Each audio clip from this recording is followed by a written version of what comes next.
ಶಿವಮೊಗ್ಗ ಜಿಲ್ಲಾ ಕೇಂದ್ರ ಸಹಕಾರ ಬ್ಯಾಂಕ್ನ ಅಧ್ಯಕ್ಷ ಆರ್.ಎಂ. ಮಂಜುನಾಥ ಗೌಡ ಅವರ ಬಂಧನ ಆಗಿದೆ. ಅವರನ್ನ 1ನೇ ಸಿಸಿಎಚ್ ನ್ಯಾಯಾಲಯಕ್ಕೆ ಹಾಜರುಪಡಿಸಿದ್ದಾರೆ. ಇವರನ್ನ ಜಾರಿ ನಿರ್ದೇಶನಾಲಯ ಇಡಿ ಇವರನ್ನ ಬಂಧಿಸಿದ್ದು 14 ದಿನ ಇಡಿ ವಶಕ್ಕೆ ಆರ್.ಎಂ. ಮಂಜುನಾಥ ಗೌಡ ಅವರನ್ನ ಒಪ್ಪಿಸಲಾಗಿದೆ. ಬೆಂಗಳೂರಿನ 1ನೇ ಸಿಸಿಎಚ್ ನ್ಯಾಯಾಲಯಕ್ಕೆ ಹಾಜರುಪಡಿಸಿದಾಗ ಅವರನ್ನ 14 ದಿನ ಇಡಿ ವಶಕ್ಕೆ ಕೊಡಲಾಗಿದೆ. ಶಿವಮೊಗ್ಗ ಜಿಲ್ಲಾ ಕೇಂದ್ರ ಸಹಕಾರ ಬ್ಯಾಂಕ್ನ ಅಧ್ಯಕ್ಷ ಆರ್.ಎಂ. ಮಂಜುನಾಥ ಗೌಡ ಇವರು ಮಲೆನಾಡು ಪ್ರದೇಶಾಭಿವೃದ್ಧಿ ಮಂಡಳಿಯ ಅಧ್ಯಕ್ಷರು ಸಹ ಹೌದು, ಹಾಗೂ ಶಿವಮೊಗ್ಗ ಹಾಲು ಒಕ್ಕೂಟದ ನಿರ್ದೇಶಕರು ಸಹ ಹೌದು.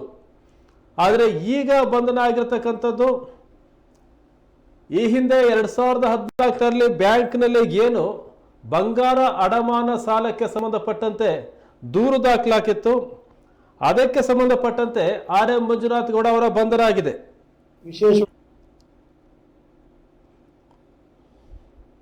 ಮಂಗಳವಾರ ದಿನ ಜಾರಿ ನಿರ್ದೇಶನಾಲಯದ ಅಧಿಕಾರಿಗಳು ಆರ್.ಎಂ. ಮಂಜುನಾಥ ಗೌಡ ಅವರ ಮನೆಯ ಮೇಲೆ ದಾಳಿ ಮಾಡಿ ದಾಖಲೆಗಳನ್ನು ಪರಿಶೀಲನೆ ಮಾಡಿದರು.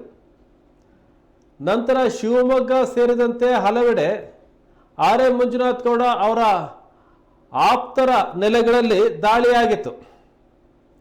ಜೊತೆಗೆ ಶಿವಮೊಗ್ಗದ ಡಿಸಿಸಿ ಬ್ಯಾಂಕ್ನ ನೆಹರು ರಸ್ತೆ ಶಾಖಾ ಕಚೇರಿಯಲ್ಲೂ ಸಹ ಇಡಿ ಅಧಿಕಾರಿಗಳು ದಾಖಲೆಗಳನ್ನು ಪರಿಶೀಲನೆ ಮಾಡಿದರು.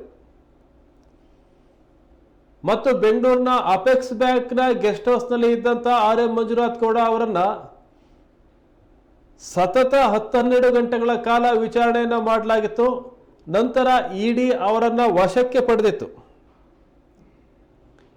ಈಗ ಡಿಸಿಸಿ ಬ್ಯಾಂಕ್ ಅಧ್ಯಕ್ಷ ಆರ್.ಎಂ. ಮಂಜುನಾಥ ಗೌಡ ಅವರ ಬಂಧನ ಆಗಿದೆ.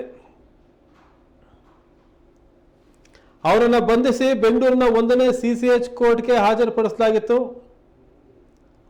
ಹಾಜರುಪಡಿಸಿದಾಗ ಒಟ್ಟು 14 ದಿನಗಳ ಕಾಲ ಆರ್.ಎಂ. ಮಂಜುನಾಥ ಗೌಡ ಅವರನ್ನು ಜಾರಿ ನಿರ್ದೇಶನಾಲಯದ ವಶಕ್ಕೆ ಕೊಡಲಾಗಿದೆ. ಶಿವಮೊಗ್ಗ ಡಿಸಿಸಿ ಬ್ಯಾಂಕ್ನ ನೆಹರು ರಸ್ತೆ ಶಾಖೆಯಲ್ಲಿ ನಕಲಿ ಬಂಗಾರವನ್ನು ಅಡಮಾನವಾಗಿಟ್ಟುಕೊಂಡು ಸಾಲವನ್ನು ಕೊಟ್ಟಂಥ ಪ್ರಕರಣಕ್ಕೆ ಸಂಬಂಧಪಟ್ಟಂತೆ 2018ರಲ್ಲಿ ಡಿಸಿಸಿ ಬ್ಯಾಂಕ್ ವಿರುದ್ಧ ಪ್ರಕರಣ ದಾಖಲಾಗಿತ್ತು. ಆಗ ಎಸಿಬಿ ಮಂಜುನಾಥ ಗೌಡ ಅವರನ್ನು ಬಂಧಿಸಿತ್ತು. ನಂತರ ಜಾಮೀನಿನ ಮೇಲೆ ಅವರನ್ನು ಕೈಬಿಡಲಾಗಿತ್ತು. ಬಹಳ ಮುಖ್ಯವಾಗಿ ಏನು ಚಾರ್ಜ್ ಶೀಟನ್ನು ಸಲ್ಲಿಸಿತ್ತು ಎಸಿಬಿ, ಅದರಲ್ಲಿ ಆರ್.ಎಂ. ಮಂಜುನಾಥ ಗೌಡ ಅವರ ಹೆಸರಿದ್ದಿಲ್ಲ. ಹಾಗಾಗಿ ಅವರನ್ನು ಪ್ರಕರಣದಿಂದ ಕೈಬಿಡಲಾಗಿತ್ತು. ಎಸಿಬಿ ಪ್ರಕರಣದಲ್ಲಿ ಮಂಜುನಾಥ ಗೌಡರ ಹೆಸರನ್ನು ಕೈಬಿಡಲಾಗಿತ್ತು, ಚಾರ್ಜ್ ಶೀಟ್ನಲ್ಲಿ ಅವರ ಹೆಸರಿದ್ದಿಲ್ಲ. ಅದಾದ ನಂತರ ಜಾರಿ ನಿರ್ದೇಶನಾಲಯ ಆರ್.ಎಂ. ಮಂಜುನಾಥ ಗೌಡ ಅವರ ವಿರುದ್ಧ ಇಸಿಐಆರ್ ದಾಖಲು ಮಾಡಿ ತನಿಖೆ ನಡೆಸಲು ಮುಂದಾಗಿತ್ತು. ಆಗ ಆರ್.ಎಂ. ಮಂಜುನಾಥ ಗೌಡ ಅವರು ಹೈಕೋರ್ಟ್ನಿಂದ ಈ ಪ್ರಕರಣಕ್ಕೆ ತಡೆಯಾಜ್ಞೆಯನ್ನು ತಂದಿದ್ರು. ಈ ಅರ್ಜಿಗೆ ಸಂಬಂಧಪಟ್ಟಂತೆ ಹೈಕೋರ್ಟ್ನಲ್ಲಿ ಸುದೀರ್ಘವಾಗಿ ವಿಚಾರಣೆ ನಡೆದು ನಂತರ ಹೈಕೋರ್ಟ್ ಈ ತಡೆಯಾಜ್ಞೆಯನ್ನು ತೆರವು ಮಾಡಿತ್ತು. ತೆರವು ಮಾಡಿದ ಕೂಡಲೇ ಇಡಿ ಅಧಿಕಾರಿಗಳು ಮತ್ತೊಮ್ಮೆ ಮಂಜುನಾಥ ಗೌಡರ ವಶಕ್ಕೆ ಪಡೆದು ಅವರನ್ನು ವಿಚಾರಣೆ ನಡೆಸಿದರು. ಜೊತೆಗೆ ಅವರ ಆಪ್ತರ ನೆಲೆಗಳ ಮೇಲೆಯೂ ಸಹ ದಾಳಿಯನ್ನು ಮಾಡಿ ವಿಚಾರಣೆ ನಡೆಸಿದರು. ಶಿವಮೊಗ್ಗದಲ್ಲಿ ಮಂಜುನಾಥ ಗೌಡ ಅವರ ಆಪ್ತರಾಗಿದ್ದಂಥ ಅವರ ವಾಹನ ಚಾಲಕ ಶಿವ ಅವರ ಮನೆ ಮೇಲೆ, ಕಾಮಾಕ್ಷಿ ಬೀದಿಯಲ್ಲಿದ್ದಂಥ ಅವರ ಮನೆಯ ಮೇಲೆ ದಾಳಿಯಾಗಿತ್ತು. ಹಗರಣದ ಕೇಂದ್ರ ಬಿಂದುವಾದಂಥ ಡಿಸಿಸಿ ಬ್ಯಾಂಕ್ನ ಶಾಖೆಗೂ ಸಹ ಇಡಿ ಅಧಿಕಾರಿಗಳು ಭೇಟಿಯನ್ನು ಕೊಟ್ಟಿದ್ದರು.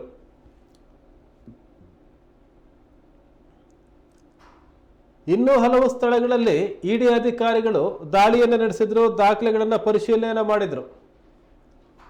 ಅತ್ತ ಬೆಂಗಳೂರಿನಲ್ಲಿ ಅಪೆಕ್ಸ್ ಬ್ಯಾಂಕ್ನ ಗೆಸ್ಟ್ ಹೌಸ್ನಲ್ಲಿ ವಾಸ್ತವ್ಯ ಹೂಡಿದಂಥ ಮಂಜುನಾಥ ಗೌಡರನ್ನ ಬೆಳಗ್ಗೆಯಿಂದ ಸಂಜೆವರೆಗೂ ನಿರಂತರ 12-13 ಗಂಟೆಗಳಿಗೂ ಹೆಚ್ಚು ಕಾಲ ಅವರ ವಿಚಾರಣೆಯನ್ನು ಇಡಿ ಅಧಿಕಾರಿಗಳು ಮಾಡಿದರು.